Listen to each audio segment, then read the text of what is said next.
Well, thank you, Sebastian, and thank you for inviting me. It's very nice to be able to talk to people here. I'm sorry not to be with you, but I decided some time ago that I'd try not to fly because of the environmental consequences.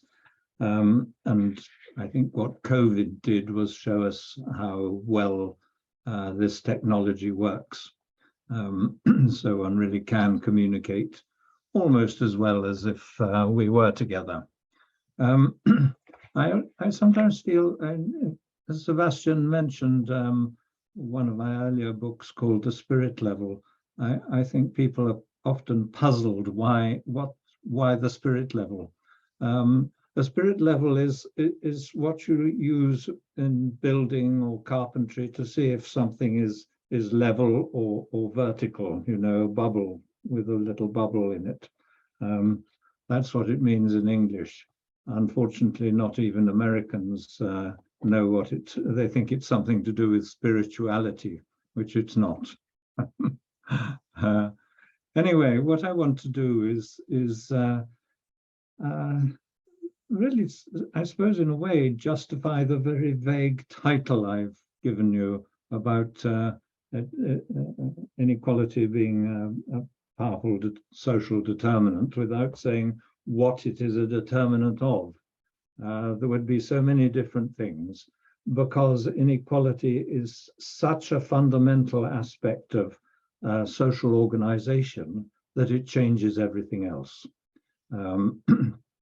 So I'm going to take you through some of the evidence and then try and explain the relationships, what's going on behind the data. So I'm going to share my screen and show you endless little slides. That's the one. Share. Can you see that? Yes, good. So the first few slides are for criminologists and psychologists, and I think law students, sociologists that Sebastian told me would be listening. This is a recent analysis of the effects of income inequality on you know, this psychological experiments where you place wallets around a place and around a city that appear to be things people have lost or dropped, and then you see how many are returned. And in more unequal societies, you see that only about 20% are returned, but the more equal ones, it's more like 80%. In all these slides, just to make it a bit quicker for you to take them in, inequality is on the horizontal axis and the more unequal societies on the right. So there's something going on here in terms of what the authors of this paper called civic honesty. This is a graph of homicide rates in American states. The red dots are the 50 American states, and then the blue triangles are Canadian provinces. This relationship with inequality is very well established. There are dozens of papers showing this relationship around the world. A lot of criminologists think it's the most important environmental determinant of homicide rates. This is imprisonment for the law students amongst you. It shows you're at least 10 times as likely to be imprisoned in some societies as others. Most of the differences between societies are not driven by differences in crime rates so much as more punitive sentencing. You're more likely to be sent to prison for the same thing or given a longer sentence in a more unequal society. There's on the vertical axis, you've got a log scale, and you can see the at least tenfold differences in rates, closely related to inequality. And this one is school bullying. I like to show this one because I'm going to talk later a bit about monkey dominance hierarchies. And of course, monkey dominance hierarchies are bullying hierarchies. I wish we had data for internationally comparable data for bullying amongst adults, but a number of different data sets showing bullying amongst children. And you see it's quite a powerful relationship. Again, big differences, close to tenfold differences in bullying rates. And when I say that monkey dominance hierarchies are bullying, the dominants at the top are dominant simply because they are more powerful, they're stronger. And the ones at the bottom are the weak. And I sometimes say that I think to understand the effects of inequality, you have to think more about animal behavior and the links between human and animal behavior than perhaps about Marx. And just a couple more of these very simple slides. This is just to show how many different things have this same pattern of being worse in more unequal societies. You see that this is an index. All these things listed on the left are given equal weights using Z-scores. And where a country is its average sort of performance on these outcomes. And basically, the pattern is that most of these things are better in a more equal society and worse in a more unequal society. We were worried that when we were doing this data, and by the way, we didn't judge the comparability of the data. We just downloaded what WHO had or what OECD had on any of the outcomes we were looking at. So we made no judgments of the data. We left that to the international agencies who compiled the data, because I think that if we had been making judgments, that there would have been a danger of introducing bias. But we were worried still that people would say we'd, I don't know, just picked outcomes that suited our argument. And so we also looked at the UNICEF index of child well-being. It's an index that has at least 40 different components. So it has whether children feel they can talk to their parents and what immunization rates are like and whether there's bullying in schools and all sorts of things like that. And you see that and although this slopes the opposite way from the previous graph, that's just because it's scored with worse outcomes as low scores, whereas the earlier one was scored with worse outcomes as high scores. But basically they're showing exactly the same thing. Two totally different indexes. This one we had nothing to do with, just analyzed it. So what I'm talking about is a very general pattern, and indeed we've seen it in COVID. There are, I think now, about 7 papers showing that COVID was worse in more unequal societies. I'd forgotten I'd included this one. I do sometimes include this slide because I think many people think inequality is all right if people can find their right level in society, that it's justified if people move up if they work hard and down if they don't. But what this shows is that there is less social mobility in more unequal societies. Social mobility here is measured by intergenerational income mobility. So it's really asking whether rich fathers have, whether rich parents have rich children, and poor parents have poor children, or doesn't parental income matter very much? And what this is showing you is, I think you'd guess if you thought about it for a while, that in more unequal societies, parental income matters more.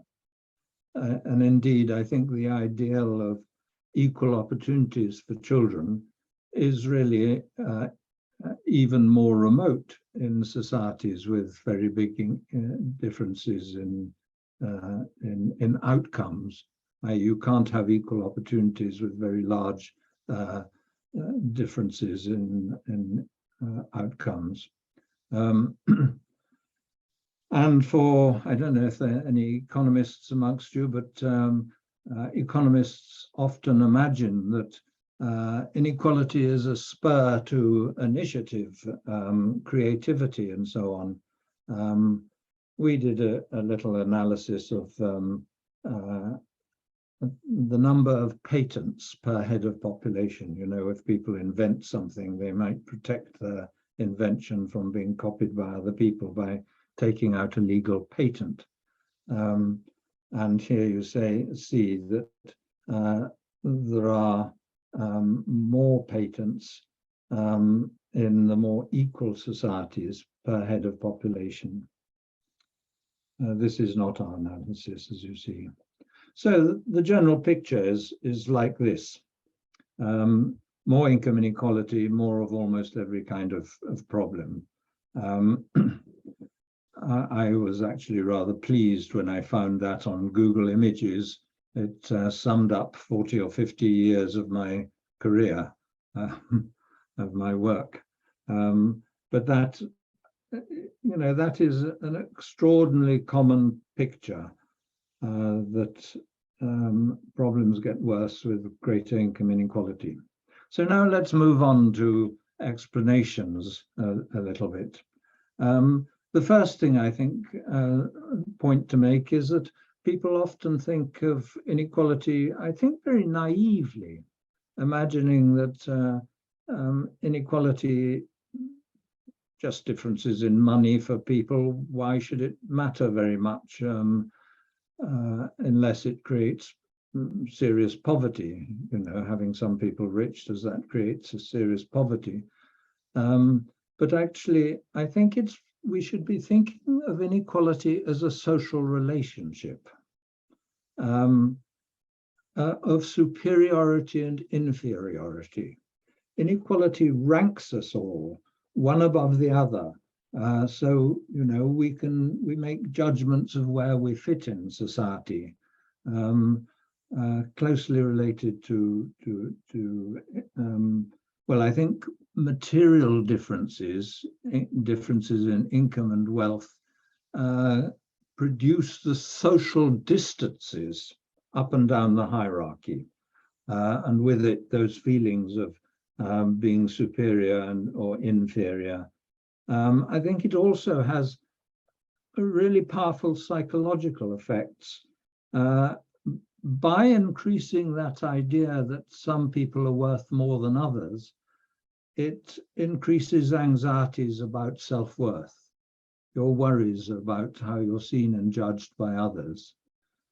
So we need to think about inequality in this much more intricate way. In terms of the mechanics, this is very old data, but it shows so nicely what I think is a general pattern in many different outcomes. If you take parental education on the horizontal axis as the social indicator, the social classification, presumably closely related to income. You can be pretty sure the well-educated parents are richer than the badly educated parents in general. That societies that have great inequality have a steeper social gradient, like the United States here. It's a more unequal country than the other two, and it has a steeper social gradient in this case in literacy scores, but I think you'd see the same if you were looking at health or all sorts of other outcomes. And Sweden, a more equal country, despite recent trends, it's not maintaining its equality, but when this data was compiled, it was a more equal country and a much shallower social gradient. The other point I want to make is that inequality matters much more at the bottom of society. So the less well-off parents, there's much bigger differences in how well their children perform than amongst the children of better-off parents. However, there are still differences right up at the other end of the social hierarchy.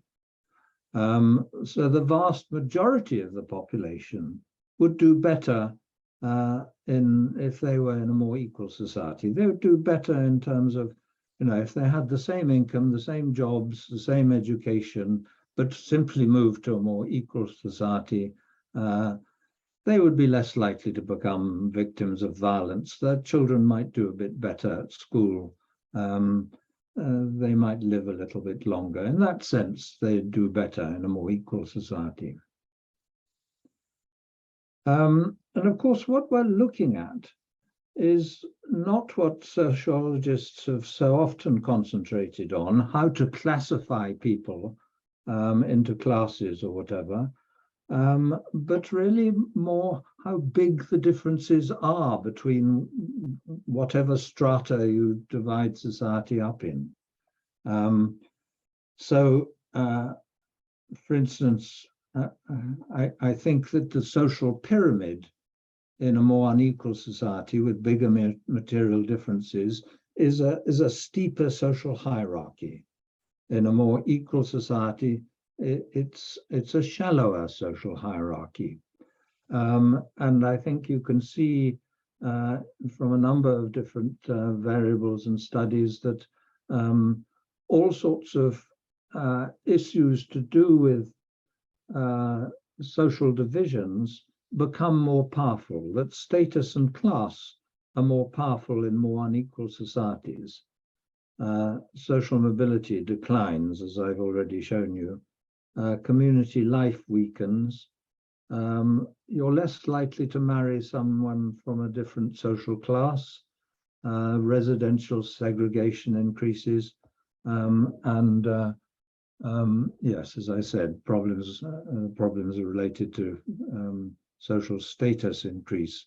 You see, all the outcomes I was showing you are problems which have social gradients, more common with worse outcomes at the bottom of society.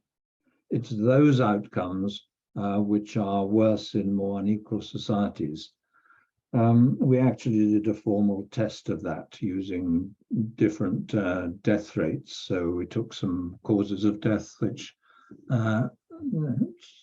affect different classes almost equally, like prostate cancer or breast cancer, and then other things like respiratory disease and heart disease, which had very steep social gradients. And the steeper the social gradient, the more closely related to inequality. We thought for a long time, working on health inequalities, that our job working in public health and epidemiology was to try and identify what different material causes of death were related to what causes of disease. So, was heart disease more common lower down the scale because of diet or exercise or smoking or whatever? and going through different causes of death that were higher in lower social classes, looking for the material differences between classes that explained them. We were classifying the population by occupation or education or income or other measures of social class. And we always thought those social classifications were just a proxy for the real factors that lay behind that classification. And it was only as we got to know work being done by people studying non-human primates, social hierarchy amongst non-human primates, and seeing how the patterns, the outcomes related to inequality were, the picture was very similar amongst animals and humans. So, for instance, the Whitehall studies of civil servants, where civil servants had been followed up after having lots of tests and measurements. We then found that people studying macaque monkeys in captivity were finding very similar differences between social status, high and low social status. So this is Carol Shively, who studies macaques in captivity, and she's pointing to the furred up coronary artery of a low status animal. The one next to it that's clear is the coronary artery of a high status animal. And that's very like the picture that we were getting amongst human beings. But important difference, Carol Shively with her animals was able to make sure they all got the same diet and they lived in the same compounds. So you've excluded material explanations. The other thing she could do is move animals into different groups so that you'd be manipulating their social status experimentally by changing the group an animal was in. And Robert Sapolsky, who studies baboons in the wild, which again have awful social hierarchies, he darts baboons with a blowpipe and briefly anesthetized. He then takes blood samples so he can relate different hormones to what's going on in the troop and the position of an animal in the hierarchy. And it was as we became aware of that work, that we realized that that the social status classification was not simply a proxy for the real causes that lay behind them, but that social status differences themselves were causes of some of the health outcomes. And as people got interested in the relationship between stress and health, of course, we wondered, what are the most important causes of stress in our society? And we imagined, well, unemployment or losing your home. But actually, stresses like that, although they're very severe, they're not so common in society. And I'm showing you this slide because it's from a meta-analysis of many different experiments in which volunteers were given stressful tasks to do while having their levels of stress hormone measured. And what they found is that the tasks which most reliably pushed up our levels of stress hormones were tasks which included social evaluative threats to self-esteem or social status, where others can negatively judge your performance. We're worried about how other people see us. I think that you can see that how that, if you like, that axis is affected by social status in different societies. I'm going to read you a few lines from a study which interviewed people in poverty in different societies, rich and poor societies. So they interviewed people in poverty in Uganda, in India, in China, Pakistan, Korea, United Kingdom, and Norway. And of course, in Norway, people are probably living in flats like those on the left. They've probably got quite a lot of the modern electronics, flats, screen televisions and freezers and so on, and 3 bedrooms, two bedrooms maybe, and central heating. Whereas perhaps in India or Pakistan, being poor means living like, as shown in this picture on the right. What was important about the study is they found that despite those enormous material differences in how people were living, the experience of poverty in those different societies was remarkably similar. So I'm going to just read you a couple of paragraphs, quoting from that study. Respondents universally despised poverty and frequently despised themselves for being poor. Parents were often despised by their children, women despised their menfolk, and some men were reported to take out their self-loathing on their partners and children. Despite generally believing that they had done their best against all odds, they mostly considered that they had both failed themselves by being poor and that others saw them as failures. This internalization of shame was further externally reinforced in the family, the workplace, and in their dealings with officials. Even children couldn't escape this shaming, for with the possible exception of Pakistan, school was an engine of social grading, a place of humiliation for those without the possessions that guaranteed social acceptance. So the sort of issues that come up that they identified here, your worries about how you're seen and judged, seem to be what is important about the experience of poverty in different societies. Although obviously one's attention is drawn to the material differences, one should not forget that these very powerful effects of feeling that you're at the bottom of society, that you're looked down on by other people. Another interesting bit of data, and I'm not going to apologize for how old the data is, because I think it's really important, and it shows it illustrates the issue more clearly, I think, than other data, is this stuff on fibrinogen. Fibrinogen is a blood clotting factor which is sensitive to stress.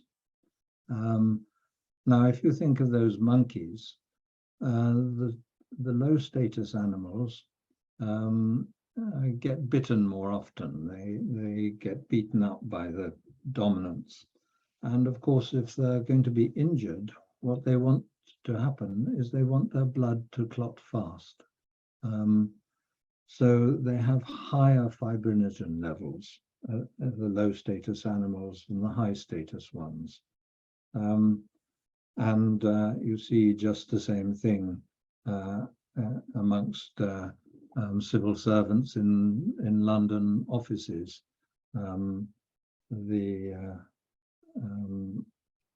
That 1 to 6 on the horizontal axis are grades in the office hierarchy.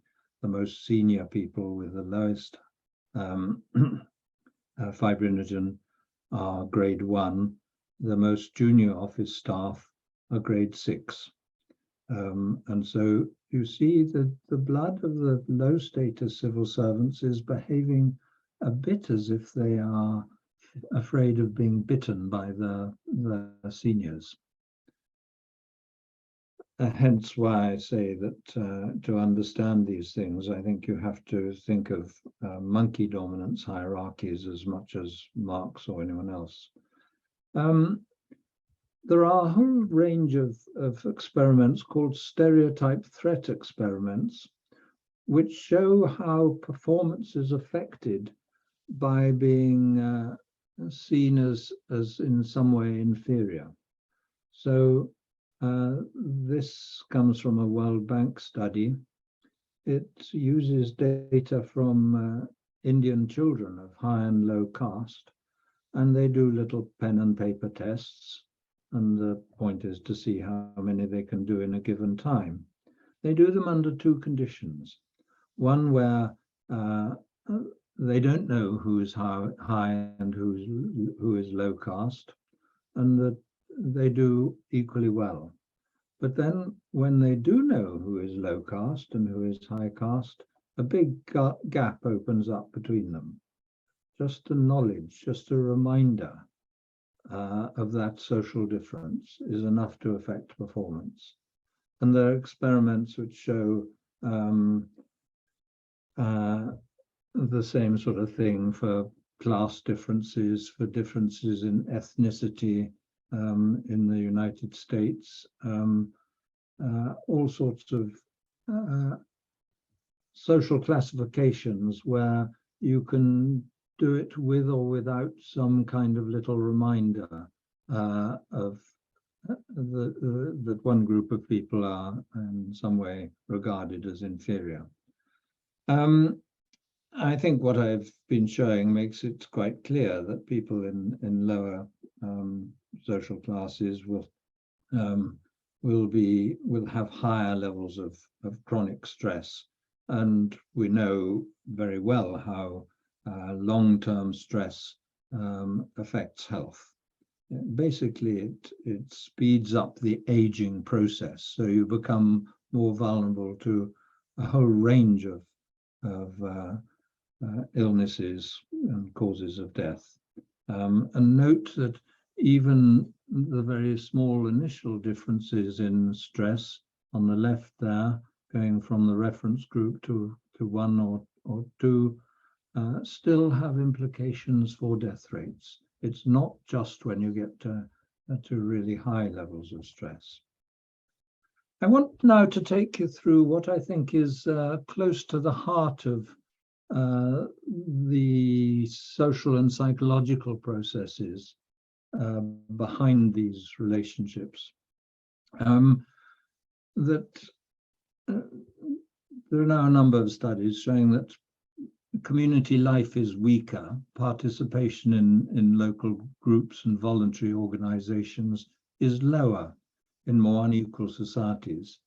And this is a bit of analysis we did using the World Values Survey. This is very similar. It's showing that people trust each other less in more unequal societies. On the vertical axis, you've got the proportion of the population who agree that most people can be trusted. And it goes from about 20% up to 60, 70%, something like that in the more equal societies. And of course, if you've got to walk home late at night in a big city, you'll feel much safer doing that in a more equal society. We have had to give some lectures on these things in the very unequal societies, more unequal than the ones I've been showing you. So Mexico is one of the most unequal societies in the world. And you see, it's gone a stage further. Sorry, I should have said that I should have had, following this slide, that slide I had much earlier of the increasing homicide rates in more unequal societies. So you have the decline in community life, the decline in trust, the rise in violence. And then when you look at really unequal societies, you see that they've lost the reciprocity the good community relationships. And you're now looking at societies where people seem to be afraid of each other. They barricade their windows and doors. They put the razor wire around the top of their fences and so on. And exactly the same thing in South Africa. Those wires at the top are, of course, an electric fence. And this sign, if it was clear, says armed response. You're being warned that if you're caught climbing in, you may get shot. And, you know, South Africa and Mexico, they are the two most unequal societies. So the tragedy is that good social relationships, involvement in community life, the number of friends you have, the sort of reciprocity that goes on with neighbors, strength of community life, are all crucial determinants of the quality of life satisfaction, happiness, and also of health. And so what inequality is doing is really going to the heart of what makes life worthwhile. It's destroying social relationships. And what I think is interesting is that two American economists have shown that if you look at this from a quite different angle, totally different data, you find that an increasing proportion of the labor force in more unequal societies is occupied with what they call guard labor. So more of your labor force are doing jobs like security staff, police, prison officers. Basically, you're using more of the labor force to protect ourselves from each other, just as these few slides suggest. So you're seeing a breakdown of social relations in effect, and here the expense of that, and of course the fear.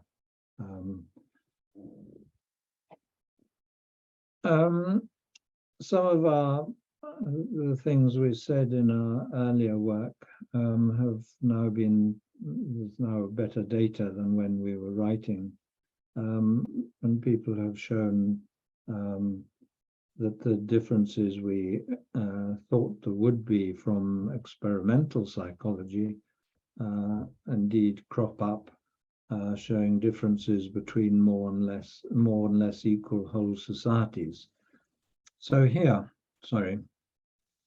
you've got not inequality, but the deciles of the population. So the poorest tenth of the population on the left, going through to the richest tenth of the population on the right. And these lines are the levels of status anxiety, your worries about how others see and judge you. And you see in more unequal societies, the top line, that levels of status anxiety are higher in all income groups than they are in the low inequality societies, the more equal societies. This bottom line, people are less worried about status. Of course, the poorer people in all these societies have more worries about status than the better off. But inequality, even amongst the better off, makes an important difference. So everyone gets more twitchy about how they're seen and judged. And one of the most obvious ways in which we show our concern for status is consumerism, status consumption. There are now a number of studies that show that if you live in a more unequal area, you're more likely to spend money on status goods, on more expensive cars, or other kinds of status goods. So in a way, we use our consumption to show ourselves off better to other people. and so it feeds into status consumption, which actually, of course, is an important problem as we hope to move our societies towards sustainability, less wasteful consumption. And of course, the psychologists, the advertising industry know this very well. I think this is a particularly nasty, insidious advert that you should buy this because you're worth it. And if you don't buy it, you're not worth it. I think we can go one level deeper in our understanding of these relationships. As I said earlier, when we were looking at the health differences between social classes and trying to identify their determinants, we were very surprised, as I said, that social status itself seemed to be important. We were also very surprised that friendship seemed to be important. The more friends you have, friendship seems to be protective of health, making a really big difference in follow-up studies looking at death rates. It's at least as important as whether or not you smoke to your survival. And social status and friendship are, in a way, the different ways in which human beings can come together. Social status differences, they're about pecking orders, dominance hierarchies, they're orderings of the population based on power and coercion, privileged access to resources. And friendship, in contrast, is based on reciprocity, mutuality, social obligations, and sharing. And you see, within any species, members of the same species have the same sorts of needs. They eat the same kinds of food. They need the same nesting sites. They compete for sexual partners. We compete for jobs and everything else. So members of the same species, there's always the potential for huge conflict as we compete with each other for everything. But amongst human beings, sorry, I'm messing these up. Amongst human beings, there is also the opposite potential. We can be the best source of companionship, of help, assistance, cooperation of every kind, which means that other people can be the best or the worst. And so getting your social relationships right has always been crucially important.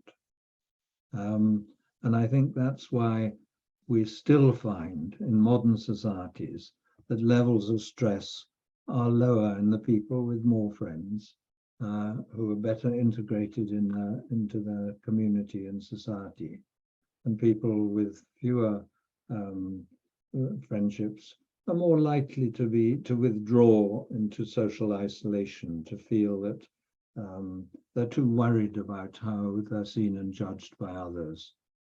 Social relationships seem too stressful for some people. And interestingly, the relationship between friendship and sharing is contained in, I don't know about the German, but in English, Spanish, French, the word companion combines com, meaning with, and pan, bread. So your companions are the people you share the necessities of life with. And this man, Marshall Salins, who died, I think, last year, a wonderful anthropologist, American anthropologist, who spent most of his life studying hunting and gathering societies. He said, gifts make friends and friends make gifts. He, as I said, spent his life studying societies that depend on gift exchange before money and food sharing. And without, he takes up the idea that you need governments to keep the peace between people. and says that actually, no, how people kept the peace in those societies before governments, before money, was through gift giving. That's how you create friendships and obligations. Just as in monkeys, the social cement is the grooming, animals grooming each other. In humans, it's the little kindnesses we do each other that creates the social bonds. And we still, of course, use gifts to make friendship, to make friends.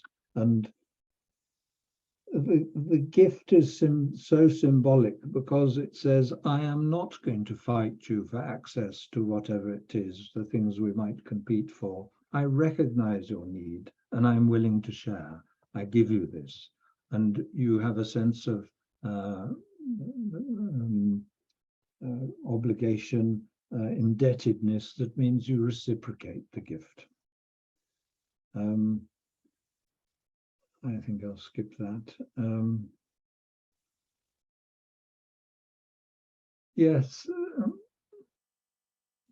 some of what I'm talking about gets built into us through epigenetic changes in early life, that we don't just learn and understand how to behave in our given social environment, our society taking one form or another. Our genes are affected by our early social experience. So particular genes are switched on and off, on or off by early social experience, which allows us to go into a different developmental trajectory, sensitive to the social environment. And you see this in endless different species. You even see it in plants that develop differently if they have a early exposure, for instance, to drought. They're more likely to develop deep roots. And in humans, I think the key adaptation is whether you're growing up in a society where, as I say, you depend on trust, cooperation, reciprocity, and empathy. You build those links with other people, or whether you're growing up in a, if you like, a dog-eat-dog society in which you have to fend for yourself, learn not to trust others because we're all rivals. Those two polarized social environments require very different emotional and cognitive developments. And part of the different social strategies comes from these epigenetic effects, switching genes on and off. So the same genetic makeup produces different patterns of development according to that early social environment. I'm getting near the end, but I must just mention this business of mental illness being related to inequality. An important paper from a psychologist called Sherry Johnson at Berkeley in California and her colleagues showed that a number of different mental illnesses and personality disorders are triggered or exacerbated by issues to do with social hierarchy, by feeling you're superior, or on the other hand, feeling you're inferior. You might feel your life is about stopping everyone, putting you down, disrespecting you, and so on. Or you might be very narcissistic and assume you're better than other people. And she says we have an area of our brain to do with issues to do with dominance and subordination, the dominance behavioral system, which leads to mental illnesses, some mental illnesses being more common in more unequal societies. And there was a paper in the British Medical Journal recently which shows the range of mental disorders, personality disorders, more common in more unequal societies. The length of these bars is the correlation coefficient in OECD countries between the frequency of these things like schizophrenia or depression and the amount of income inequality in those societies. Powerful effects on the frequency of mental illness, of inequality, which are partly understood. And there seem to be two patterns, two ways people can react to societies with very steep social hierarchies and a strong sense of superiority and inferiority. You may either feel that you're not good enough, that you're ugly, you're unattractive, you're boring, all those kinds of feelings, which of course means you find social contact very stressful. You withdraw from social life and probably become depressed. Indeed, depression is more common in more unequal societies, but you can also respond the other way. If you feel that you're in a very judgmental society, you might try all the time to give indications that you might become very narcissistic and try and make sure people know how well you did at university and what a good job you've got, and that all these kind of things, very up yourself. And indeed, there are now studies which show that in more unequal societies, people go in for a process called self-enhancement. That if you ask people, do you think you're cleverer than other people in your country? Or are you a better driver than other people in your country? Are you more generous?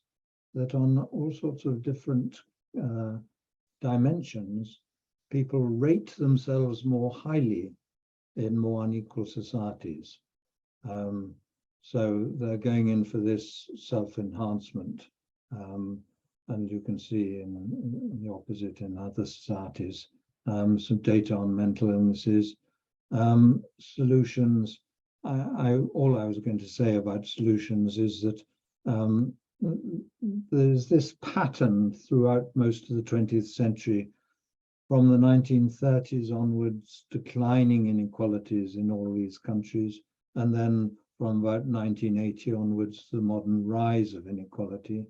And actually, if you look at trade union strength, that blue line, that's the proportion of the population in trade unions, it moves almost exactly inversely to the trend in inequality as measured by the share of income going to the richest 10% in the USA.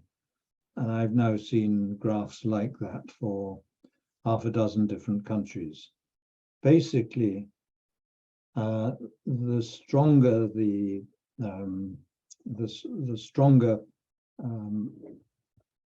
the trade unions are, the stronger the social democratic parties, the stronger the idea that there is another way in which society can work, which would be better for all of us. The stronger that sort of ideology is, the more inequality comes down. And as that ideology weakened from the late 1970s onwards, you get the widening of inequality again. So I think it's telling us that the determinant, if we're going to narrow income inequality, we depend on a powerful social movement and powerful and enduring social movement. I'm going to stop there, except to say that I think the most important way of doing this, of becoming a more equal society, is through forms of economic democracy, employee ownership, employee representation on company boards, cooperatives, all that kind of thing. And we know that they often work very well. So thank you. I'm sorry to have spent a few minutes too long on this.